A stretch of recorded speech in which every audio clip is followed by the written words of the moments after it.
দায়িত্বশীল আচরণ করতে হবে। অন্যথায় যদি নির্বাচনের পরিবেশ বিঘ্নিত হয়, অন্যান্য দলগুলো যদি নির্বাচনে না যাওয়ার ঘোষণা দেয়, তখন কিন্তু একটা বড় ধরনের বিপর্যয় হবে, যেই বিপর্যয় কিন্তু সবাই সম্মুখীন হবে। তাই আমরা পরিষ্কারভাবে বারবার রাজনৈতিক দলগুলোকে বলছি, যে যত বড় তার দায়িত্ব তত বেশি।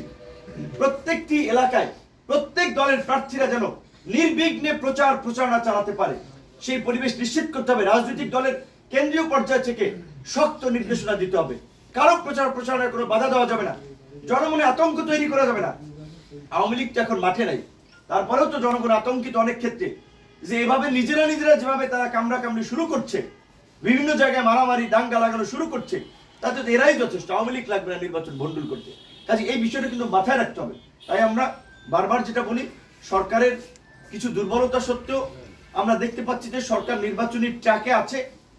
নির্বাচন ফেব্রুয়ারিতে করার জন্য সরকার অঙ্গীকারবদ্ধ। বারবার দেশ এবং বিদেশের বিভিন্ন প্ল্যাটফর্মে প্রধান উপদেষ্টা পরিষ্কার করে বলছেন এইখান থেকে আর ব্যাকে যাওয়ার সুযোগ নাই।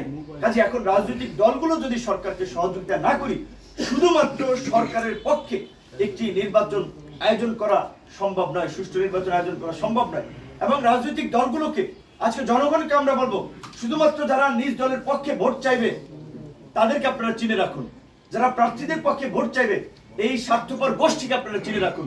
ভোট চাইতে হবে আমাদেরকে এই প্রার্থীদের পক্ষে, মার্কার পক্ষে। একই সাথে এই যে জুলাই সনদের যে 4টি প্রস্তাবনা, যেই প্রস্তাবনার মধ্যে দিয়ে কার্যত আগামীর নতুন বাংলাদেশ আমরা পেতে যাচ্ছি, সেই জুলাই সনদের পক্ষে ভোট চাইতে হবে। জনগণকে এখন থেকে জানাতে হবে জনগণ কেন হাতে ভোট দিবে, কারণ এই হাতে রয়েছে জনগণের মুক্তি। যেমনি ভাবে দ্বিকক্ষ বিশিষ্ট সংসদের কথা রয়েছে, আমরা যে বারবার বলছি যে এই দেশে যেন ভবিষ্যতে কোনো ফ্যাসিবাদ তৈরি না হয়, স্বৈর শাসন তৈরি না হয়, তাই প্রধানমন্ত্রী রাষ্ট্রপতির ক্ষমতার ভারসাম্য আনয়নের কথা বলছি। 10 বছরের বেশি কেউ প্রধানমন্ত্রী থাকতে পারবে না, এই বিধান জুলাই সনদে আছে। বাংলাদেশের নির্বাচন নিয়ে 5 বছর পর পর যে সংকট তৈরি হয়, নির্বাচনকালীন নিরপেক্ষ সরকারের একটা সুন্দর সমাধান, তত্ত্বাবধায়ক সরকার ব্যবস্থা এই জুলাই সনদে আছে।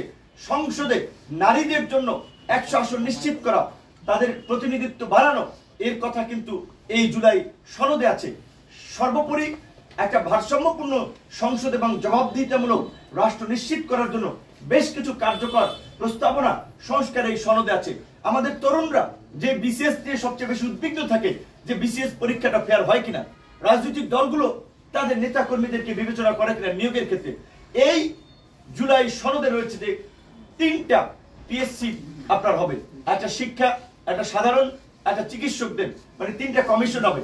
এই 3টা কমিশনকে নিয়োগ প্রদানের জন্য একটা স্বাধীন এবং স্বতন্ত্র বডি থাকবে। সেই বডিতে থাকবে সরকারি দলের স্পিকার, বিরোধী দল থেকে ডেপুটি স্পিকার। এইভাবে কিন্তু যেন দলকানা ব্যক্তিরা ওই পিএসসিতে নিয়োগ না পায় সেই ব্যবস্থা করা হচ্ছে।